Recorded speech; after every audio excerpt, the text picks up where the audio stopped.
नमस्कार, आदाब, सत श्री अकाल। मैं हूँ स्वीकार भारद्वाज और जैसा कि आप सब लोगों को पता है कि मुझे कोरोना हो गया था। ये नए वाला जो स्ट्रेन आया है, मुझे कोरोना हो गया था और मैं 5 दिन हॉस्पिटल में लगा कर आया हूँ।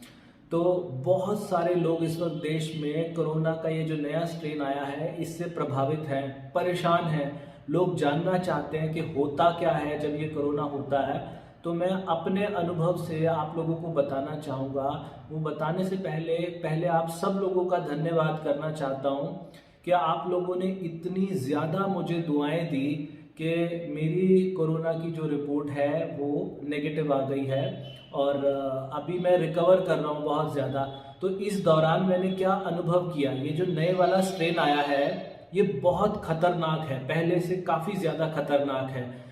और इस बीच में मैंने क्या कुछ फेस किया वो सब मैं आप लोगों को बताना चाहूँगा, ताकि कुछ लोग जो अभी नए नए इसकी चपेट में आए हैं वो प्रिकॉशन ले सके। हुआ क्या था, 3 अप्रैल को, आज 20 अप्रैल है, 3 अप्रैल को मैं रात को जिम गया और जब मैं जिम गया तो मुझे काफ़ी ज़्यादा पसीने आए और मुझसे एक गलती हो गई कि पसीने सुखाए बिना मुझे कुछ ज़रूरी सामान लेने जाना था मार्केट में, और मैं पसीने सुखाए बिना मैंने स्कूटी ली और स्कूटी पे मैं वो सामान लेने चला गया। और वो पसीने और गर्म और ठंडा होने की वजह से मुझे हो गया बुखार। अगले दिन 4 अप्रैल को मुझे पहली बार बुखार हुआ। तो जब बुखार हुआ, बुखार होते ही मैंने घर में पैरासीटामोल जो हम सब लोग लेते हैं वो मैंने एक गोली ले ली। बुखार कभी उतर रहा था, कभी आ रहा था, कभी जा रहा था। तो मैं डॉक्टर के पास गया। तो डॉक्टर ने ये बोला कि ये एक नॉर्मल वायरल फीवर है और इस वक्त ये काफ़ी ज़्यादा चला हुआ है, चिंता ना करो। डॉक्टर ने मुझे 3 दिन की दवाई दे दी। अब वो 3 दिन लगातार कभी बुखार आता था, कभी जाता था, कभी आता था, कभी जाता था। क्योंकि मेरी उम्र कोई बहुत ज़्यादा नहीं है तो जवान होने के कारण मैं उस बुखार को बड़े आराम से झेल पा रहा था। लेकिन 4 दिन के बाद मेरे फादर जो हैं घर में, उनकी एज 72 ईयर्स है, मेरे फादर भी बुखार उनको आ गया। और जब पापा को बुखार आया तो हम पूरा परिवार जो है बिल्कुल हिल गए और पापा ने भी दवाई ली। 1 या 2 दिन पापा ने भी दवाई ली, लेकिन जो 5वां या 6ठा दिन था तब हमने डॉक्टर से पता करके, पापा को बुखार इतना ज़्यादा आ गया कि हम जब डॉक्टर के पास गए, हॉस्पिटल में गए, तो डॉक्टर ने जाते ही बोला कि आप कोविड का टेस्ट कराओ। हमने पापा के बहुत सारे ब्लड सैंपल भी दे दिए। अब उस वक्त पापा को इतना ज़्यादा बीमार देख के मैं अपनी बीमारी भूल गया और उस वक्त उनके ब्लड के सैंपल दिए और साथ में ही घर से ही कोविड के सैंपल कलेक्ट करने के लिए कोई प्राइवेट लैब वाले आए। वो मेरे भी सैंपल ले गए और मेरे फादर के भी ले गए। हम दोनों की नेक्स्ट डे रिपोर्ट आती है पॉजिटिव, दोनों ही कोरोना पॉजिटिव निकले। कोरोना पॉजिटिव के बाद भी, क्योंकि हमारे देश में इतने लंबे समय से कोरोना चल रहा है, तो हमने कहा कि घर पे ठीक हो जाएंगे।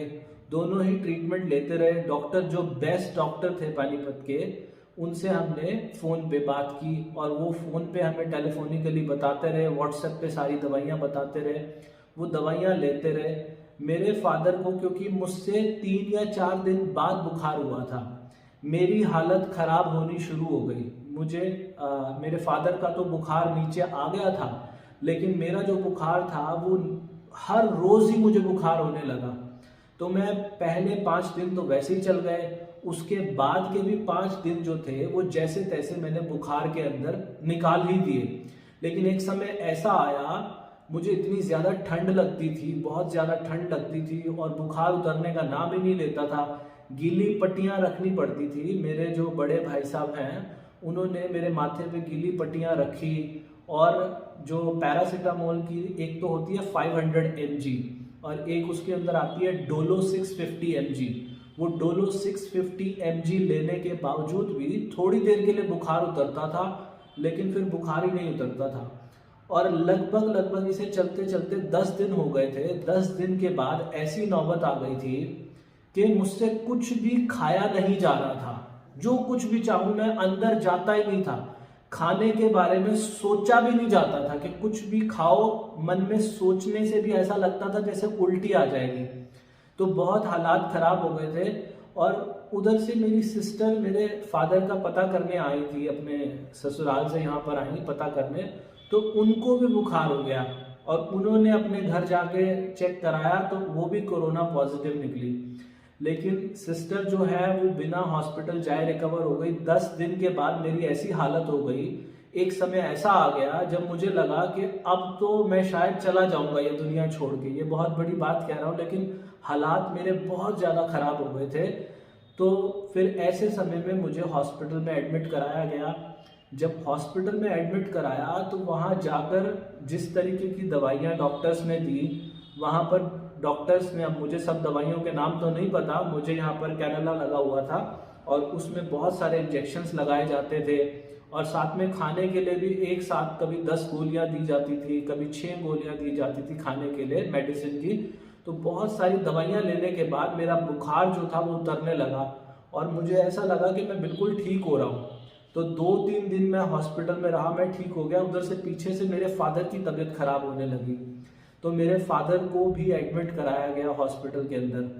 तो आप सब लोगों ने इतनी दुआएं दी, मैंने जाकर देखा फेसबुक पे जो हमारी कम्युनिटी बनी हुई है, आप लोगों ने इतनी दुआएं दी है ना, मैं बता नहीं सकता। मैं सारी ज़िंदगी लगा रहा हूँ तो आप लोगों का एहसान नहीं उतार सकता। आप लोगों ने खूब दुआएं दी और जिससे मैं रिकवर हो गया मतलब हॉस्पिटल से डिस्चार्ज हो गया और मेरी जो रिपोर्ट थी वो नेगेटिव आ गई। लेकिन मेरे फादर साहब को भी साथ में डिस्चार्ज करा लिया, क्योंकि हमारे घर पे कोई फंक्शन है तो फादर को भी डिस्चार्ज करा लिया। जैसे ही घर पे, फादर भी उस दिन ठीक लग रहे थे जिस दिन डिस्चार्ज हुए, लेकिन वो अगले दिन ही उनकी हालत इतनी ज़्यादा खराब हो गई तो उनको दोबारा से हॉस्पिटलाइज कराना पड़ा। तो जैसे उनको हॉस्पिटलाइज कराया, वहाँ पे जाके, क्योंकि उनकी उम्र 72 ईयर्स उनकी उम्र है, तो हम लोग जब फ़ोन पे बात करते थे तो वो फ़ोन भी नहीं उठा पा रहे थे। अभी मेरे साथ भी ऐसा अभी तक भी चल रहा है। मेरी रिपोर्ट जो है वो नेगेटिव आ चुकी है, लेकिन उसके बाद भी अभी तक भी ऐसा हो रहा है। आज 20 अप्रैल है और पहली बार 4 अप्रैल को मुझे बुखार हुआ था।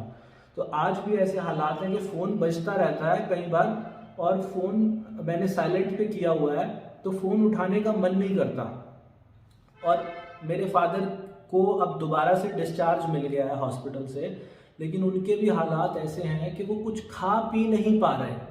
हालात बहुत ज़्यादा ख़राब चल रहे हैं, लेकिन धीरे धीरे रिकवर कर रहे हैं। हम लोग धीरे धीरे हर रोज़ रिकवर कर रहे हैं। मेरे हालात काफ़ी बेटर हैं तो मैं इसीलिए वीडियो भी बना पा रहा हूँ और पापा के हालात भी धीरे धीरे बेटर होते जा रहे हैं।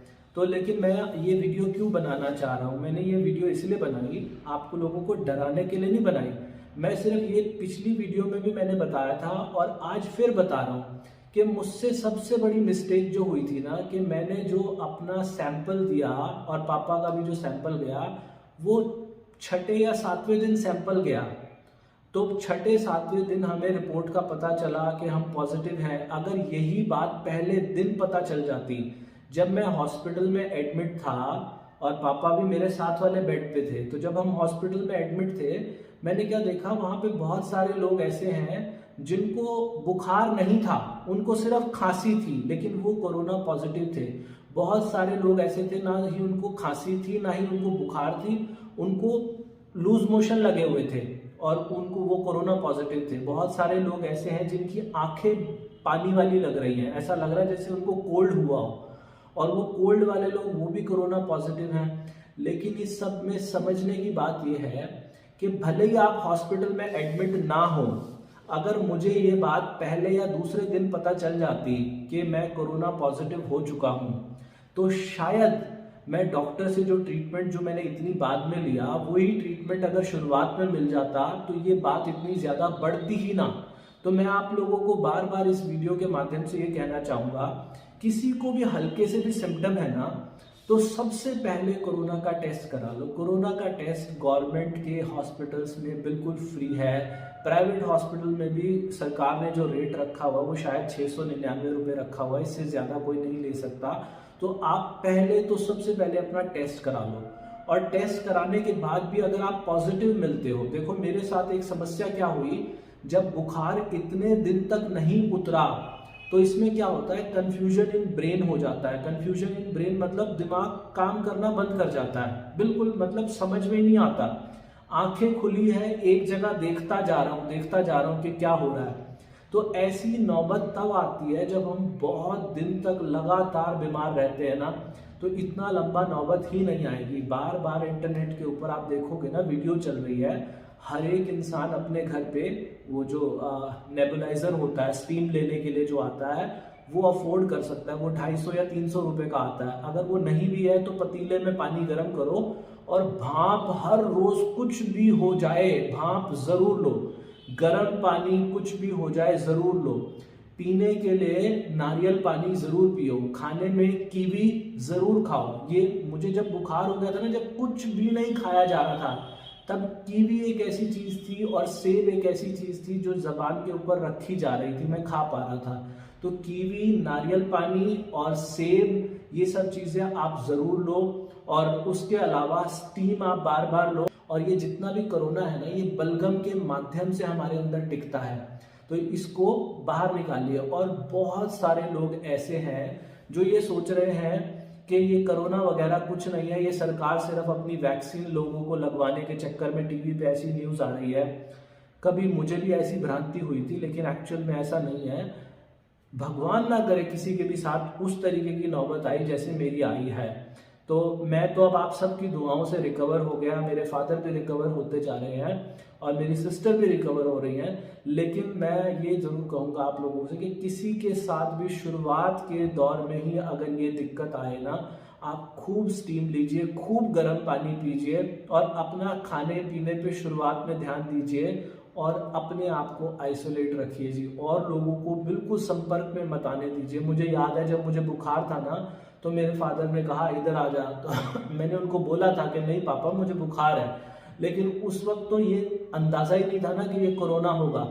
तो ये कोरोना निकला और बुखार के अंदर मेरे पिताजी भी चपेट में आ गए।